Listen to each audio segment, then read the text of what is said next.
Sam Miller sat alone at the far end of the dining hall, pushing the strange purple food around his plate. He was the only human at the Galactic Academy of Sciences, and after 3 months, he still couldn't get used to the alien cuisine. The food wasn't the worst part, though. It was the stares and whispers that followed him everywhere. "Look at those skinny arms," came a loud voice from across the room. "How does he even lift his study tablet?" Sam didn't need to look up to know it was Zorn, the blue-skinned Arcturian who had made it his mission to remind Sam daily that humans didn't belong at the academy. Zorn's 3 friends, Vex, Draz, and Trill, laughed on cue. Sam kept his eyes on his food. He had earned his place here with the highest entrance exam scores in his testing group. But that didn't matter to the other students, who came from species that considered humans to be barely more than clever animals. "Hey, Earth Dirt, I'm talking to you," Zorn called again. Sam took a deep breath and looked up. Zorn stood nearly 7 feet tall with muscles that seemed to ripple even when he was standing still. His blue skin shimmered under the lights, and the crest on his head pulsed with a faint glow, showing his excitement at finding his favorite target. "I'm trying to eat, Zorn," Sam said quietly. Even to his own ears, his voice sounded small. Zorn walked over, his 3 friends following close behind. Vex, the 4-armed Regelian, flexed all of his limbs as he approached. Draz moved silently, his silicon-based body making a soft scraping sound against the floor. Trill, the telepathic Centaurian, didn't need to speak. The smirk on her face told Sam she was enjoying his discomfort. "Trying to eat," Zorn mocked, his voice deeper than any human voice could go. "Or trying to build up enough strength to survive basic physical adaptation class. I heard you nearly passed out in low-gravity training yesterday." That wasn't exactly what happened. The truth was that Sam had done well in low gravity. It was the toxic atmosphere simulation that had affected him differently than the other species. But he didn't bother explaining. It never helped. "Leave him alone," came a new voice. Professor Klix, a tall, thin alien with gray skin and enormous eyes, had appeared beside their table. Everyone straightened up immediately.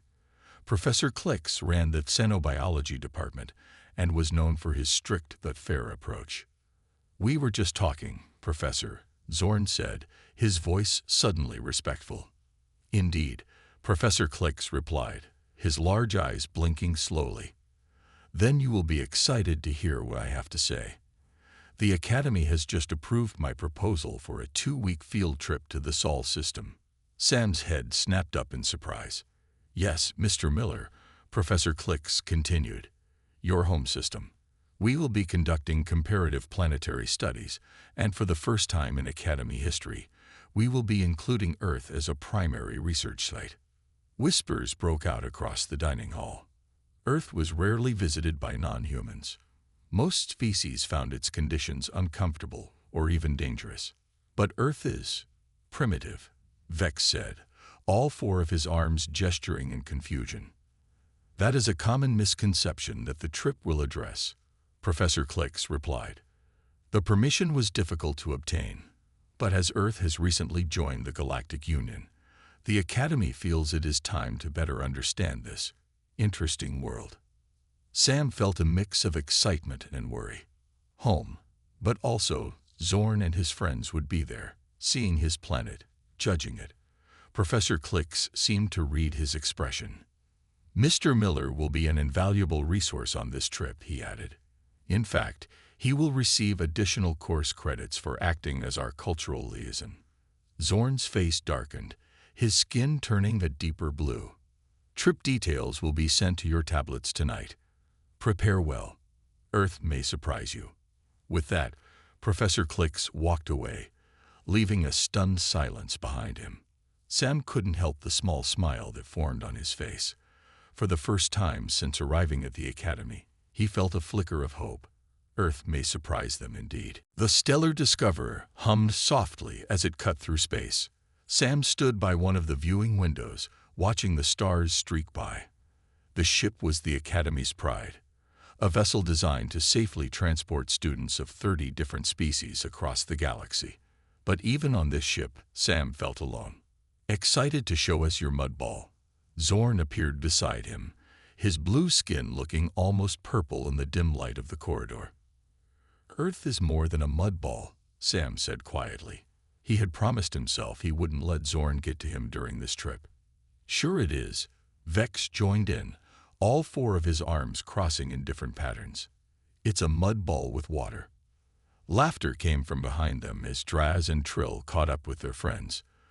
The small group had been inseparable since the journey began 3 days ago. I heard humans can't even breathe properly in space, Trill said, her telepathic abilities projecting a faint sense of mockery along with her words, like little babies needing special air. Sam bit his tongue. Most species in the Academy had evolved on worlds with thin atmospheres or low gravity. Their bodies had adapted to space travel naturally. Humans needed more help. It wasn't something to be ashamed of, but the way they said it made it sound like a weakness. All species have their strengths, came the calm voice of Professor Clicks, who seemed to appear out of nowhere. The alien students quickly straightened up. That is the purpose of our journey. To observe and understand, not to judge. The professor handed out tablets to each student. Review the Earth briefing materials. We will be arriving at the orbital station in 12 hours. Sam took his tablet and walked away, finding a quiet corner in the ship's small library. He had already read everything about Earth in the Academy's database, but he was curious to see what information the professor had included. Hours passed as Sam read. The ship was quiet now, with most students resting in their quarters. Sam's eyes were growing heavy when a strange smell caught his attention. It was faint, like something burning. He looked around but saw nothing unusual. The smell grew stronger. Sam got up and followed it to the wall panel near the library door. The air vent was releasing a thin trail of barely visible smoke. Sam's heart beat faster. He knew that smell, carbon monoxide. Odorless to most species, but humans had been genetically modified centuries ago to detect it after too many space accidents. Sam ran to the nearest emergency panel and hit the alarm. Red lights flashed throughout the ship as he grabbed the communication system. Gas leak in the library section. Carbon monoxide, he shouted, not visible to most species. Everyone check your quarters. The ship burst into activity. Students stumbled from their rooms, confused by the alarm. Professor Clicks appeared quickly, air quality monitors in hand. He's right, the professor confirmed, looking at his readings. Dangerous levels in 3 sections. Emergency protocols now. The next hour was chaos as emergency systems kicked in, venting the affected areas. 2 students from gas-breathing worlds had to be treated for exposure. If the leak had continued through the night, there could have been deaths. When it was over, Professor Clicks gathered everyone in the main hall. We owe Mr. Miller our gratitude, he said formally. Human genetic modifications allowed him to detect what our sensors missed, a valuable reminder that different evolutionary paths offered different advantages. Sam felt the eyes of every student on him. Zorn's group stood in the back, their usual mocking expressions replaced with something like confusion. Rest now, Professor Clicks continued. When you wake, we will have arrived at Earth's orbital station. As the students dispersed, Sam caught Zorn looking at him with a strange expression. Not respect, not yet, but perhaps the first crack in his certainty that humans were inferior. It was a start. Earth's orbital station came into view, a ring of metal against the blue-white backdrop of the planet. Sam felt his chest tighten. Home. Not that he had spent much time on the station. It was mainly for visitors and trade. But seeing Earth below made him oddly proud. That's the station, Draz asked, his silicon-based body making a grinding sound that Sam had learned was disappointment. It's so basic. Functional, Professor Clicks corrected. Earth has only been part of the Galactic Union for 20 years. Their space technology is still developing. The students gathered their things as the ship docked. Sam noticed Zorn watching him, but the Arcturian looked away quickly when their eyes met. The gas leak incident had changed something, but Sam wasn't sure what. They were greeted in the docking bay by a tall man in a blue uniform with silver trim. "Welcome to Earth Station 1, the man said with a broad smile. "I'm Ambassador Eric Johnson. We're honored to host the Academy's first official visit to our planet." A younger woman stood beside him, wearing a similar but simpler uniform. "This is my daughter, Lisa Johnson. She'll be your guide during your stay." Lisa stepped forward. "I'll be helping you adjust to Earth conditions. It can be challenging for off-worlders." Trill laughed softly. "Challenging? We visited gas giants and ice planets. How hard could a standard oxygen world be?" Lisa smiled politely. "You'll see. Let's get you to the briefing room." The briefing room had a large window overlooking Earth. The students pressed against it, many seeing the planet in person for the first time. "It's very blue," Vex said, all four arms gesturing at the view. 70% water, Sam explained. "More than most habitable planets." "Now," Ambassador Johnson said, "we need to discuss Earth conditions before you descend." Lisa activated a screen showing planetary data. Earth has approximately 1.3 times the gravity you're used to at the Academy. The atmosphere is denser, with higher oxygen levels than standard. Temperature variations can be extreme.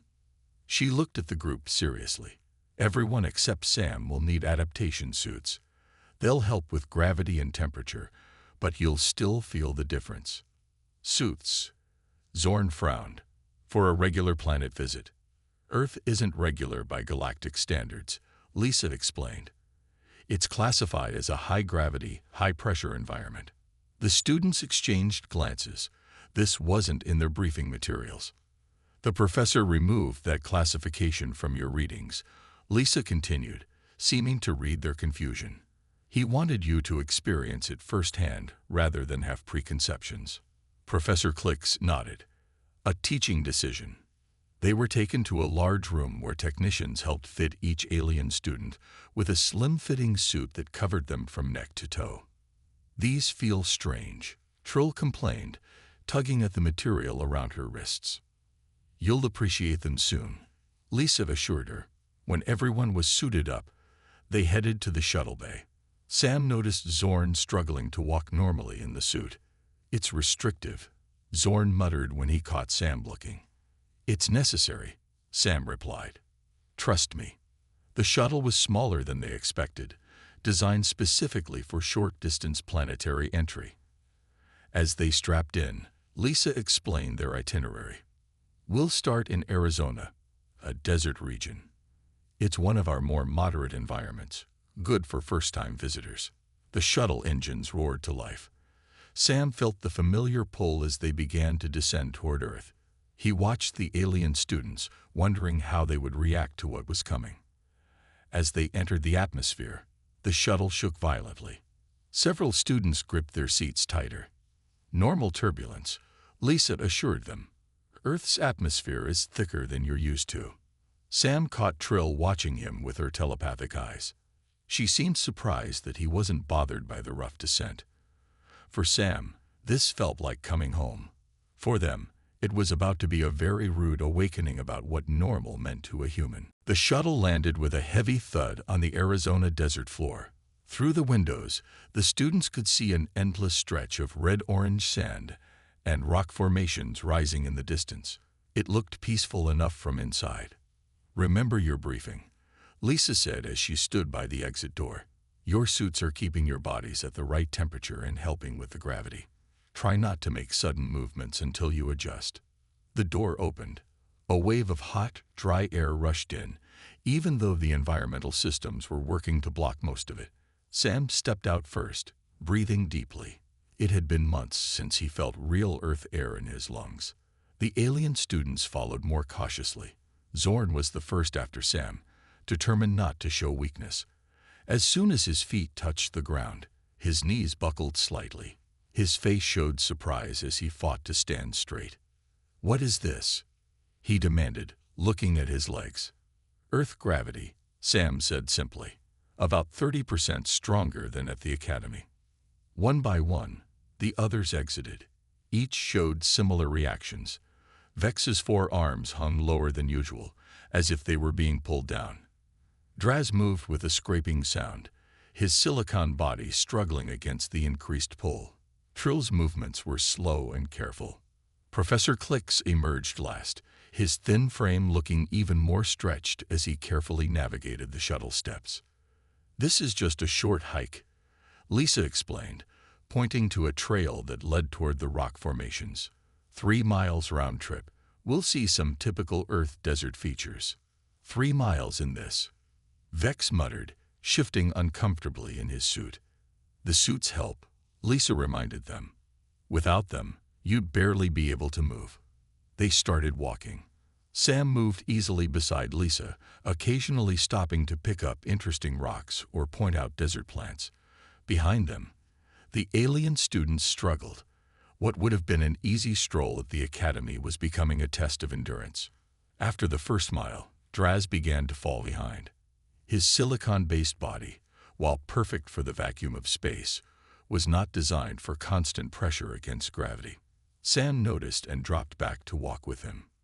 "Try smaller steps," he suggested quietly. "It uses less energy." Draz looked at him suspiciously but tried it. His pace improved slightly. "Why isn't this hard for you?" he asked Sam after a few minutes. "I grew up here," Sam shrugged. "This is normal for me." Up ahead, Zorn was determined to keep pace with Lisa, though sweat was visible on his blue skin. The adaptation suit was working overtime to regulate his body temperature in the desert heat. They reached a small plateau where Lisa suggested they rest. The alien students sank gratefully onto the provided seating mats, their bodies showing signs of strain despite only walking for 40 minutes. "Is anyone else's suit struggling with temperature?" Trill asked, fanning herself. "I feel like I'm burning up." "The suits are working properly," Lisa assured her. "This is actually a mild day for Arizona, only about 95 degrees Fahrenheit. "Mild," Vex exclaimed, all 4 arms going limp at his sides. Sam sat comfortably on a rock, drinking water from his bottle. He wasn't even sweating much. After months of feeling physically inferior at the academy, there was something satisfying about seeing the tables turned. Suddenly, the sky darkened. Lisa looked up with concern. "Weather alert on my comm," she said, checking her wrist device. "Desert thunderstorm approaching. We need to find shelter." "A little rain." Zorn tried to sound unworried, though he was still breathing heavily from the hike. "Earth storms aren't like academy simulations," Sam warned, already gathering his things. "Especially desert storms. They hit hard and fast." As if to prove his point, a gust of wind whipped across the plateau, carrying stinging sand that pelled against their bodies. The alien students looked at each other with growing alarm as the sky turned an ominous dark brown. "Follow me," Sam called over the rising wind. "I know where we can shelter." The storm hit with shocking speed. Wind howled across the desert landscape, carrying sand that stung exposed skin. The sky turned nearly black as thick clouds rolled overhead. "This way," Sam shouted over the wind, pointing toward a narrow opening in the nearby rock face. "There's a cave system." The alien students huddled together, their adaptation suits beeping with warnings as the external temperature dropped suddenly. Lightning flashed across the sky, followed by a boom of thunder that made several of them flinch. "Move quickly," Lisa urged, helping Professor Clix, who was struggling the most against the wind. Sam reached the cave entrance first and gestured everyone inside. Zorn stumbled at the entrance, nearly falling as a powerful gust pushed against him. Without hesitation, Sam grabbed his arm and pulled him in. The cave was cool and dry, extending about 30 feet into the rock. Everyone collapsed against the walls, breathing heavily. "What kind of storm is this?" Vex asked, his 4 arms wrapped around himself protectively. "Just a regular desert thunderstorm," Sam replied, pulling a small light from his pack. "They come and go quickly, but they're intense. Regular. Draz's silicon body made a sound like grinding teeth. There was no warning. There was, Lisa corrected. The weather systems sent an alert. Earth weather can change rapidly. Humans have adapted to watch for the signs and respond quickly. Outside, rain began to fall in heavy sheets. Lightning lit up the cave entrance every few seconds, and the thunder was so loud they could feel it vibrating through the rock. The Academy weather simulations never included anything like this, Trill said quietly, her telepathic abilities broadcasting her anxiety to everyone nearby. The simulations are based on standard Class M planets, Professor Clicks explained, his breathing still labored. Earth is different. It's classified as a Class M+. Plus what? Zorn asked, looking between the professor and Sam. Plus extreme, the professor said. Extreme gravity, extreme weather, extreme temperature variations. Most galactic species find it challenging to survive here without technological assistance. The alien students looked at Sam with new eyes. You grew up in these conditions? Vex asked. Sam nodded. This isn't even considered difficult terrain for humans. There are much harsher environments on Earth. Like what? Draz asked, sounding skeptical despite his exhaustion. Mountain ranges where the air is so thin most species would pass out, Sam explained.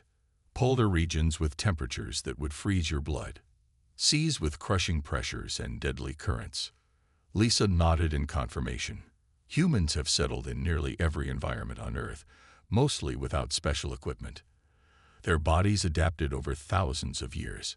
A particularly bright flash of lightning illuminated the cave, followed immediately by a crack of thunder that shook small rocks from the ceiling. The alien students huddled closer together. The storm will pass soon, Sam assured them, checking his wrist device. Maybe 20 minutes. I brought extra water if anyone needs it. He pulled bottles from his pack and handed them around. The others accepted gratefully, their earlier mockery forgotten in the face of their shared predicament. Zorn studied Sam as he helped Trill adjust her adaptation suit settings. You don't seem worried at all, he observed. I'm not, Sam admitted. This is normal for me, just like 0G is normal for you. Zorn fell silent, seeming to consider this. For the first time, he was seeing Sam not as a weak human, but as someone perfectly adapted to an environment that was proving challenging even with technological help. As the storm raged outside, something shifted in the group dynamic. The Academy's carefully controlled environment had given the alien students a false sense of superiority. Here, in Earth's untamed wilderness, it was the human who seemed comfortable and confident. When the thunder finally began to fade and the rainfall lightened, Sam stood up and walked to the cave entrance. Storm's moving on, he announced. We should head back to the shuttle. The ground will be muddy, so watch your step. The next day, the group gathered at the edge of Lake Powell. The vast expanse of blue water stretched before them, surrounded by red rock formations that rose like giants from the shore. After yesterday's desert experience, the alien students were more cautious, watching Sam for cues on how to behave. Today we'll study Earth's water systems, Lisa explained. We have a research boat that will take us to the center of the lake. A sleek white boat waited at the dock. The students boarded carefully, feeling the strange sensation of the vessel bobbing on the water. Sam jumped on easily, helping Professor Clicks, who moved with particular caution. 70% of Earth is covered in water like this, Lisa continued once everyone was aboard. Most of it much deeper than this lake. How do humans travel across it? Draz asked, his silicon body as far from the edge as possible. Boats like this for short distances, Sam explained. Larger ships for ocean crossing. But many humans also swim. Swim. Vex looked confused. In the water itself. Without protection. I'll demonstrate later, Sam promised as the boat's engine started. They moved to the center of the lake where the water was deepest. The boat had a glass bottom section where they could see fish swimming below. The alien students pressed their faces against it, fascinated by the life forms moving freely in the water. "We'll take water samples and analyze the ecosystem," Professor Clicks said, handing out collection devices. "Work in pairs." Surprisingly, Zorn moved beside Sam. "Will you work with me?" he asked quietly. Sam nodded, still cautious but curious about this change in behavior. As they collected samples, Zorn spoke in a low voice. "I've been thinking about what happened yesterday, and about how I treated you at the academy." Sam looked up, surprised. "I thought humans were weak," Zorn continued. "But surviving in these conditions, it takes strength I didn't understand."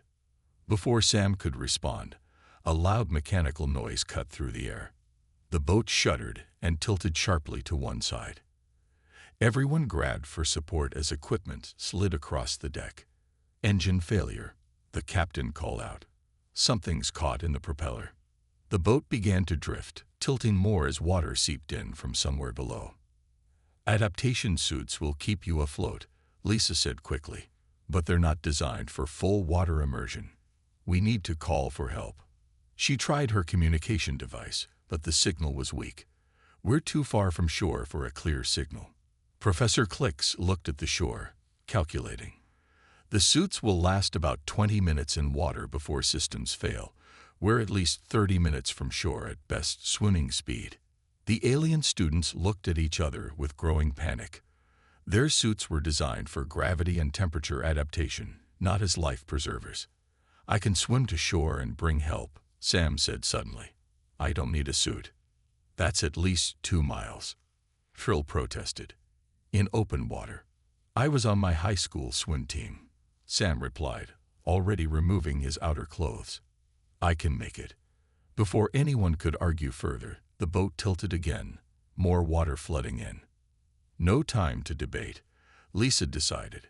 "Sam and I will swim for help. The rest of you stay with the boat. Your suits will keep you floating until we return with rescue." Without hesitation, Sam dove into the water. The cold hit him hard, but his body adjusted quickly. Lisa joined him, and they began swimming toward shore with powerful strokes. Behind them, the alien students watched in amazement as the two humans cut through the water with a speed and ease that seemed impossible. "Did you know they could do that?" Vex asked Professor Clicks, his 4 arms clinging to the tilting boat.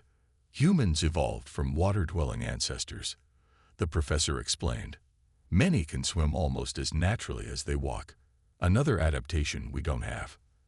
As Sam and Lisa became small dots in the distance, moving steadily toward shore, Zorn stared after them with a new emotion on his face. It wasn't quite respect yet, but it was close. It was understanding. Rescue boats reached the stranded students within 40 minutes. By then, the adaptation suits of 2 students had begun to fail, their systems overwhelmed by the prolonged water exposure. Everyone made it safely to shore, where Sam and Lisa waited with emergency personnel and dry blankets. That evening, the group gathered in a large room at their hotel. The mood was subdued but different from before. Sam sat with Lisa, helping her organize notes from the day's events, when Zorn approached them. "I need to say something," the blue-skinned Arcturian said, his voice lacking its usual arrogance. "You saved our lives today." Sam shook his head. "It wasn't just me. Lisa helped, and the rescue team." "But you didn't hesitate," Zorn interrupted. "You jumped into that water knowing how far you had to swim. None of us could have done that."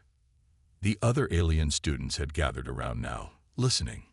"It's what any human would have done," Sam said simply. Professor Clicks joined the circle, his tablet in hand. "That brings us to tonight's lecture," he said. "I think recent events have prepared you to understand it now." The professor connected his tablet to the room's display screen. A detailed planetary classification system appeared. "In the Galactic Union, habitable planets are rated on multiple scales," he explained. "Gravity, atmospheric pressure, temperature ranges, radiation levels, and weather patterns. Most species evolve on worlds with moderate ratings in most categories." He swiped to a new image showing a comparison of planets. The Academy is located on a world with zero point 0.8 standard gravity, stable weather, and moderate temperatures. Many of your home worlds are similar. He looked around at the students. Earth, however, is different. The display changed to show Earth's statistics. Numbers flashed red in almost every category. Earth has 1.3 standard gravity. Its atmospheric pressure is 20% higher than galactic average. Temperature ranges from extremely cold to extremely hot. Radiation from its sun is higher than most inhabited worlds. And as you've experienced, its weather patterns can be violent and unpredictable. The alien students were silent, processing this information. Why wasn't this in our briefing materials? Trill asked finally. Because I wanted you to experience it firsthand, Professor Klix replied. If I had told you that Earth is classified as a death world, would you have believed me? A what? Several students asked at once. A death world, the professor repeated, a term used in xenobiology for planets with conditions so extreme that most galactic species would struggle to survive there without significant technological assistance. There are only 3 known death worlds with intelligent life in the entire galactic union. Earth is one of them. The room was completely silent now. Every alien student was looking at Sam with new eyes. Humans evolved on one of the most challenging worlds we know of, Professor Klix continued. Their bodies adapted to high gravity, temperature extremes, and even radiation levels that would be harmful to most of us. What seems normal to Sam would be survival conditions for the rest of us. Sam shifted uncomfortably under their stares. We're not special, he said. We just adapted to our environment, like all species do. But your environment forced adaptations most species never needed, Draz said, his silicon body making a sound of wonder. No wonder you struggled in low-gravity training at the Academy. You're built for much harsher conditions. The physical strength required to function normally in Earth gravity makes humans naturally stronger than many species, Professor Klix explained. Their bones are denser, their muscles more powerful, their endurance remarkable by galactic standards. Zorn was quiet, his blue skin a deeper shade than usual as he processed this information. Tomorrow, we will visit a human city, Professor Klix said, changing the screen to show a skyline of tall buildings. There you will see how humans have shaped their environment and how their adaptations have allowed them to advance quickly in galactic society despite their relatively recent discovery. As the meeting broke up, Sam felt strange. For months, he had been the weak one, the primitive human who couldn't keep up. Now, as the alien students looked at him with expressions ranging from wonder to respect, he realized that perception had completely changed. On their final day on Earth, the group visited a training facility where human athletes practiced mixed martial arts. The alien students watched from a viewing area as men and women sparred on mats, their movements quick and powerful. This is not enhanced fighting, Lisa explained. No technology, no weapons, just human bodies trained to maximize their natural abilities. The aliens watched with new interest. After what they had learned, they viewed the sparring matches as demonstrations of Deathworld adaptations rather than primitive combat. Would you care to try? The head trainer asked the group. He was a broad-shouldered man named Frank who had been informed about their visit. The alien students looked at each other uncertainly. Their adaptation suits would protect them somewhat, but after their experiences with Earth's gravity and weather, they were cautious. To everyone's surprise, Zorn stepped forward. I will try, he said, his voice determined. Sam looked at him sharply. Are you sure? Our gravity.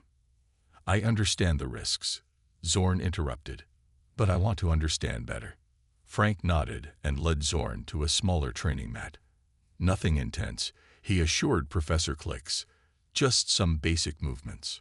Zorn removed the outer layer of his adaptation suit, keeping only the thin underlayer that helped with gravity. He moved carefully, already feeling the strain on his muscles. Sam, Frank called. Would you help demonstrate? You have training, right? Sam hesitated, then nodded. He joined them on the mat, facing Zorn. Just basic blocks and throws, Frank instructed. Show control. What followed surprised everyone. Despite his natural strength, Zorn struggled to match Sam's movements.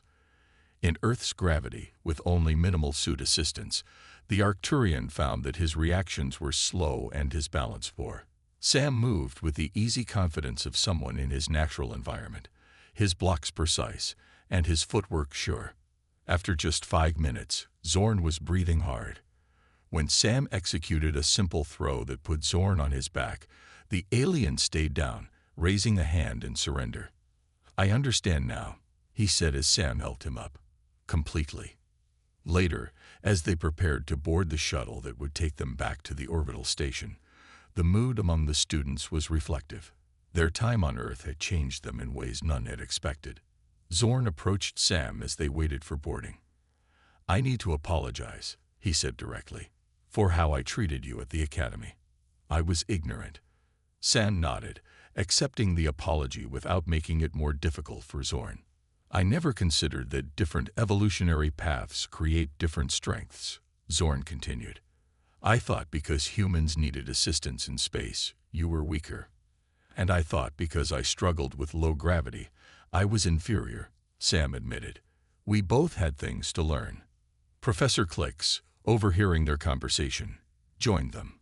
This is exactly why I arranged this trip, he said. The academy teaches facts, but experience teaches understanding. The professor looked around at all his students.